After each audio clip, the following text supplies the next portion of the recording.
My name's Benji and welcome to Dice vs Cards. Today we're teaching you how to play Barenpark. So we've already done a review of this game and we'll put a link to that in the description below and also somewhere on screen. And we're going to do so in the most concise manner possible without giving you information overload, so you can get this to the table.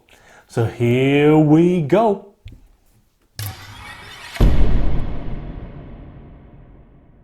So the object of the game is to be the player with the most points by placing scoring tiles throughout their park by the time the in-game condition is met.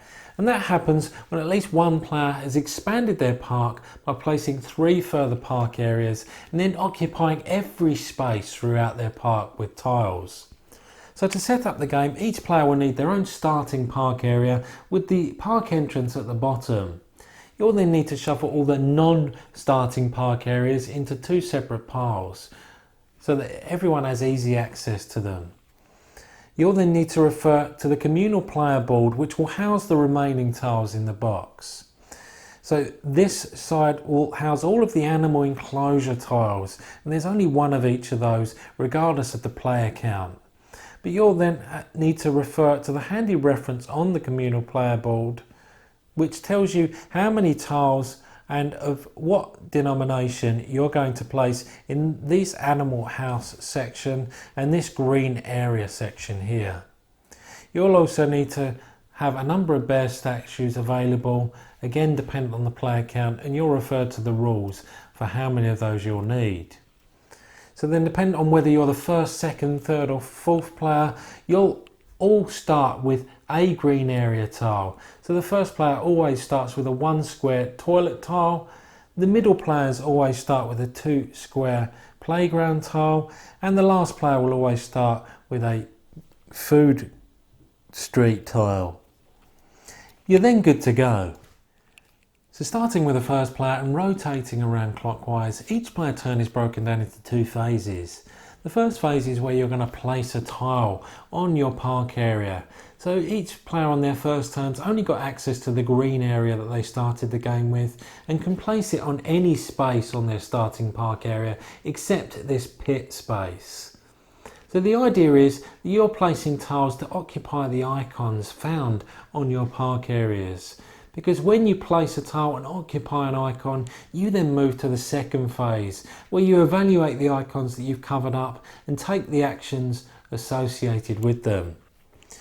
So, for example, when you occupy a green wheelbarrow icon, you then get to take a green area tile of your choice. And once these piles are empty, you can no longer take that particular tile.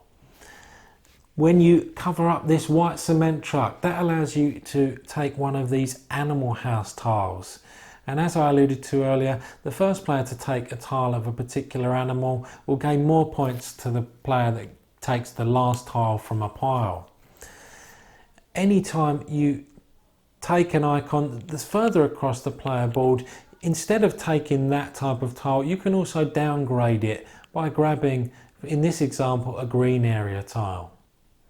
If you occupy this construction worker icon, it's at that point you get to take the top tile from these 2 piles of park areas, and you can place them anywhere either above or to the left of your starting park area.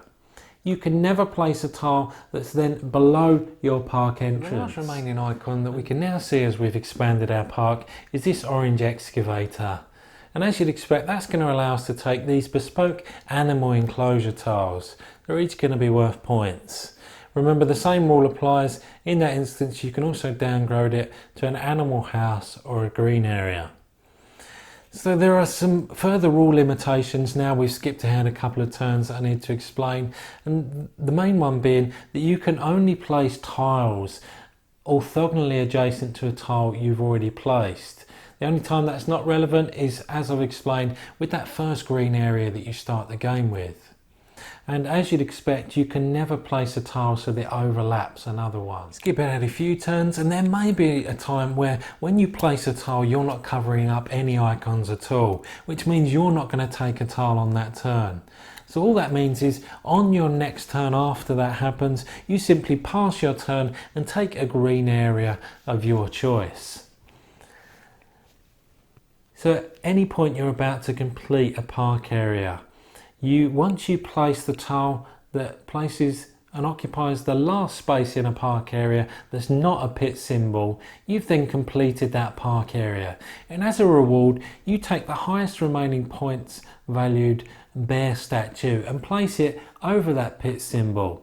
So the quicker you complete your park areas, the more points you're going to get from bear statues. So you're going to rinse and repeat that process until at least one player has got 4 park areas. Remember, if you cover up a construction worker icon after you've got 4 park areas, you don't draw another one, you simply disregard that icon.